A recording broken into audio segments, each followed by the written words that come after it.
प्यारी सात संगत जी, प्रेम से बोलिए धन निरंकार जी। सात संगत जी, आज जो साखी मैं आपको सुनाने जा रही हूँ वो है महाराज अंग का दुख। सात संगत जी, ध्रुव का नाम हम सभी जानते हैं। उन्हीं के नाम से ध्रुव तारा प्रसिद्ध है। ये तारा सदा उत्तर दिशा में स्थिर अवस्था में बना रहता है। इससे दिशा भ्रमित लोग दिशा ज्ञान के काम लेते हैं।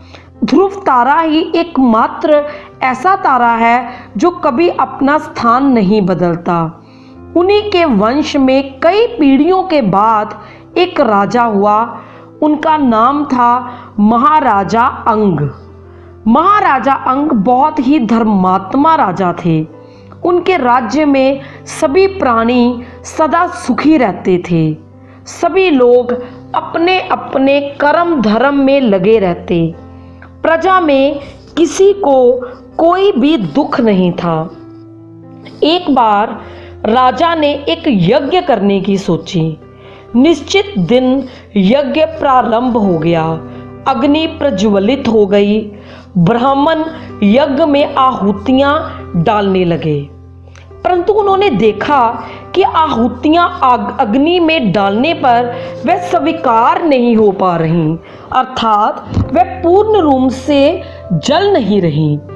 तब ब्राह्मण आदि ने इसके विषय में राजा को बताया कि हे राजन, आपके यज्ञ में आहुतियों को अग्नि स्वीकार नहीं कर रही है।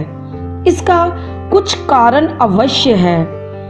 राजा ने इसका कारण पूछा तो ब्राह्मण ने बताया, हे राजन, यद्यपि इस जन्म में आपके द्वारा कोई पाप कर्म नहीं हुआ है, तो भी पिछले जन्म में कोई ऐसी घटना घटी है जिसके कारण आपके यहाँ पुत्र नहीं है। इसी कारण आपकी आहुतियों को अग्निदेव स्वीकार नहीं कर रहे। ब्राह्मणों ने बताया, हे राजन, यज्ञ आदि तो तब संपन्न होते हैं यदि हम अपने शेष साधारण आवश्यक कर्मों को पूरा कर लें। आपने तो अभी गृहस्थ कार्य ही संपन्न नहीं किया, तब फिर भला आप इस यज्ञ की ओर कैसे उन्मुख हो गए? जाइए, पहले आप अपना ये कार्य संपन्न करें। राजा ने कहा, ठीक है ब्राह्मण देवताओं, आप कुछ ऐसा कर्म व यज्ञ करो जिसके द्वारा मेरे घर पुत्र पैदा हो। ब्राह्मणों ने विशेष उद्योग करके एक औषधि तैयार की, खीर के रूप में। उसे प्रयोग कर राजा की पत्नी के द्वारा एक पुत्र पैदा हुआ। वह बालक जन्म से ही बहुत उद्दंड था। वास्तव में राजा की पत्नी मृत्यु की बेटी थी। उसका वंश अधर्म का वंश था, इसलिए उस वंश के अंश इस बालक में भी आ पहुंचे थे।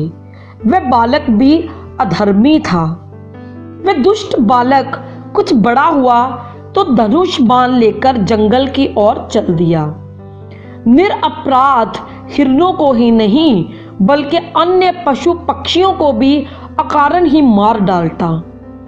राजन पुत्र होते हुए भी उसे आतंक मचा रहा था। वह घोर दुष्टों के समान आचरण करता। उसे देखते ही नगर के लोग डर के मारे हाहाकार मचाते भागते दिखाई देते।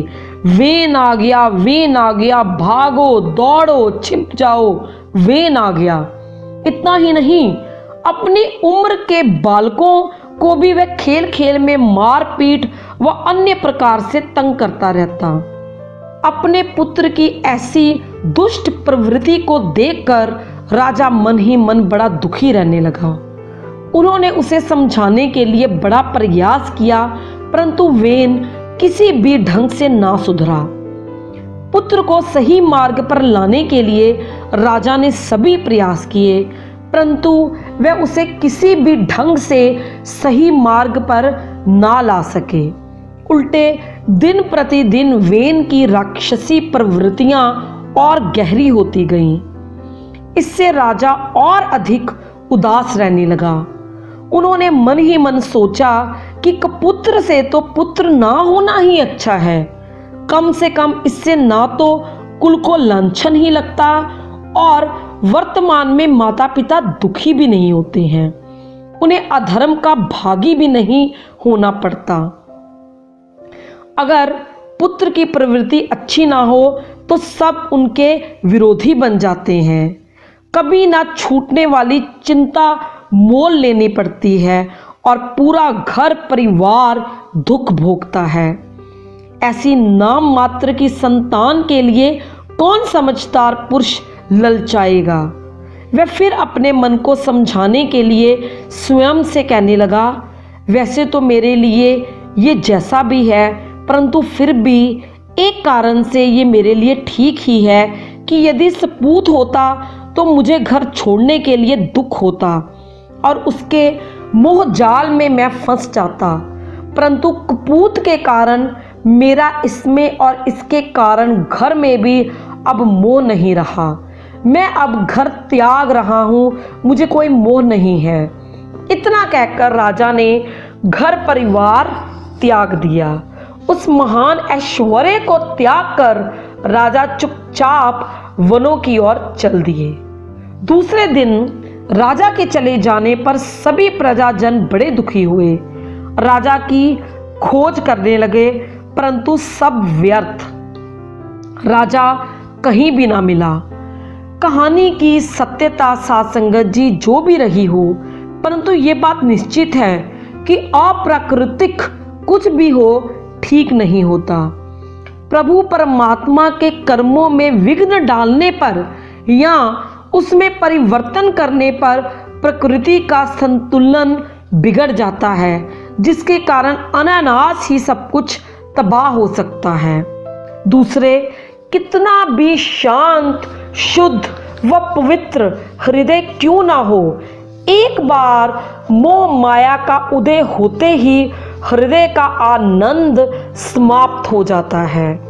यदि मोह माया और अहंकार हावी होता रहे तो राजा खो जाता है, लाख ढूंढने पर भी नहीं मिलता। यहाँ राजा से मतलब है मन का आनंद। तीसरे, धन लक्ष्मी से लेकर मिथ्या अभिमान तक, श्रेष्ठता के अहंकार से लेकर दूसरों के तिरस्कार तक इसी माया का स्वरूप व्याप्त है। कहीं भी मनुष्य के भटक जाने का भय हो सकता है, इसलिए मनुष्य को चाहिए कि वह सदा ही इस बात की ओर अपना ध्यान बनाए रखे कि माया जाल के सूक्ष्म रूप में भी वो कभी ना फंसे।